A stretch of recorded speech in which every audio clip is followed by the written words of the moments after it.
My taste in women is concerning, and the biggest problem with society nowadays is women are either too scary or not scary enough.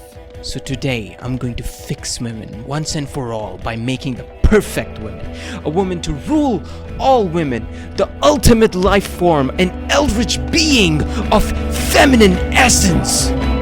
Guys, this is gonna be the best goddamn waifu you will ever see. So, first thing I do is take references that are well beyond my skill level because confidence is the only skill I have. Immediately challenging one of the greatest artists of history's John Singer Sargent by daring to copy and paste his portrait of Madame X into my pure ref board. And if that wasn't enough hubris for one generation, I also copy-pasted NC Wyatt's Christina's World.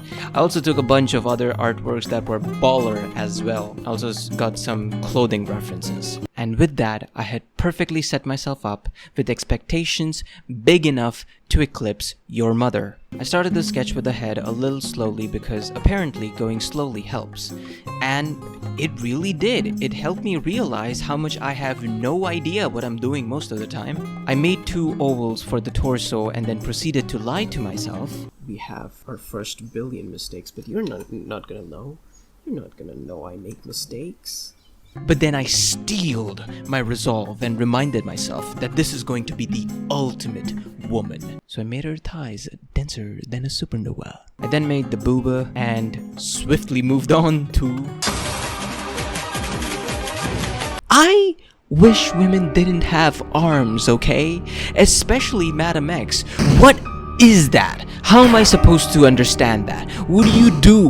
What do you mean? But then I realized the bigger problem. It looks like she's about to pick it up and throw it at someone. Watch me pick this up.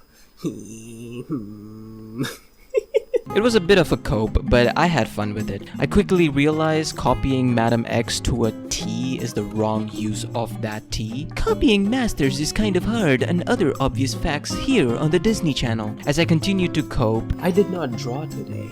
This is my first drawing for the day. I tried to draw the arm a 3rd time while still wishing women didn't have arms. The right hand is gonna kill me, man.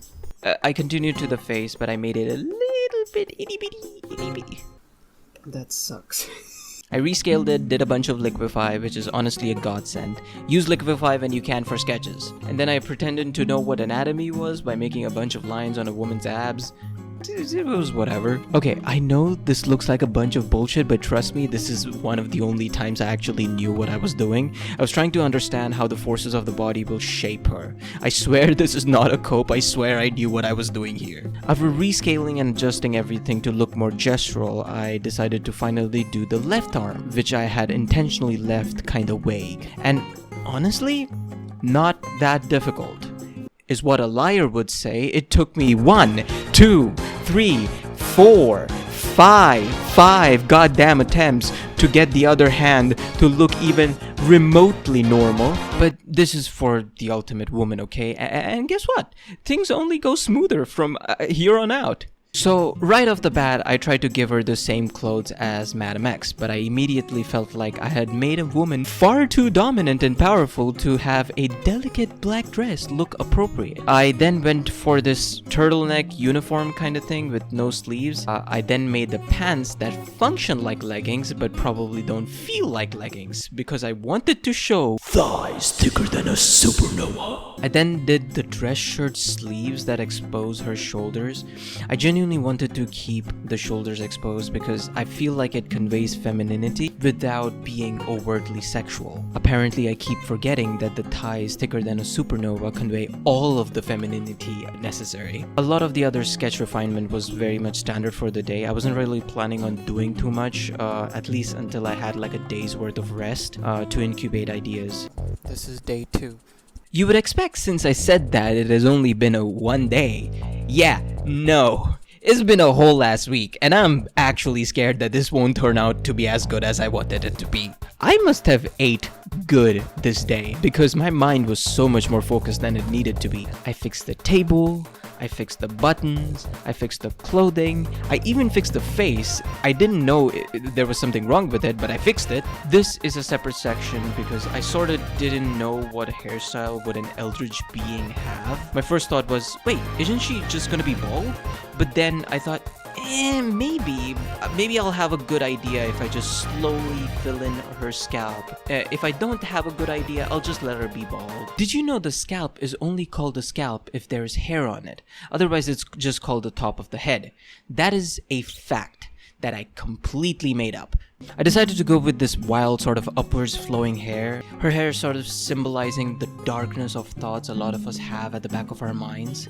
Yes, your English teacher is correct when she overthinks the color of the curtains. Now promptly assassinate her. We artists cannot have our secrets leaked out in the world like this. I started populating the hair with stars with this particle brush. Funny thing about this particle brush, it's actually a brush to make stockings look more realistic. Why do I have it? Never question me if you value your life. After the stars, I used a cloud brush. I thought clouds in space was a ridiculous idea, but then I googled it. Nebulas are essentially clouds in space, which is the most interesting, boring thing I've ever heard. I suddenly discovered this pretty funky brush and I lost my mind on it. Honestly, that looks good. Okay, I didn't lose my mind, but I was still mildly impressed. I then started to make this like one point, like a singularity in space that sort of sucks away light from everything, and in itself it's sort of like very bright. And I realized, oh wait, that thing literally exists. Yeah, I'm not happy about being reminded that black holes are just straight up real. But honestly, the aesthetic is much better.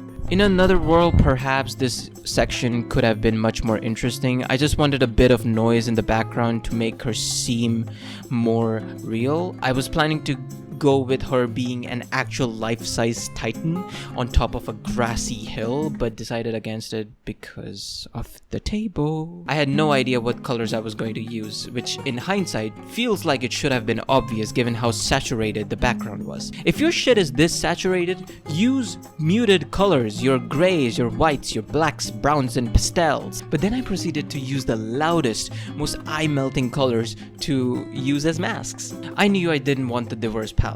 I just wanted a couple of colors to keep this shit from looking like a circus. And boy, do I know a lot about the circus, cause I'm a clown. Okay, as I started to color the eyes, I tried out a different couple of weird irises to see what would happen. Initially, I just wanted to keep the eyes white, but I saw this like strange shape of the lips, almost making it look like they were quivering. I then knew exactly what kind of eyes she needed to have. I first thought that making the tears and eyes completely matte black was the right decision, but then I felt like it was too hopeless. Adding a bit of specular would make her look almost real, honest with the tears rather than a distant, unimaginable horror. She is real, she has a soul and feels things just like you and me. After that, I realized her clothes needed to be muted and dark. Finally! And her skin was going to be Dr. Manhattan blue. This part is where I just sort of lose myself and start to do things almost completely by instinct. This is a pro tip. No matter what the skin color is, it always tends to go towards red as it darkens. Even if you're making an alien, we as humans have no conception of anything that is alive with blood that isn't red. You might think that making a color of blood something else would make it look more alien, but it just ends up making it look like gelatin or plastic, like an alien made out of breast implants. The shading occlusion part is something entirely off of instinct. I wouldn't recommend making shapes as big as I'm making. These are dark muted colors so I can get away with it without looking as bad. I understand I'm being more sincere here because this is the part which is mostly painless and smooth and I'm not really making any mistakes, and I spoke too soon. I straight up forgot how highlights are supposed to look like. Your highlights should not look this bright. Unless your character is wearing something like really plasticky. I literally used the airbrush cope and tried to make a decent looking highlight and then use the blend tool to add some texture. I did a final bit of shading before we started to integrate everything. Very happy looking at the final result of everything. Look at that. That's kind of cool though.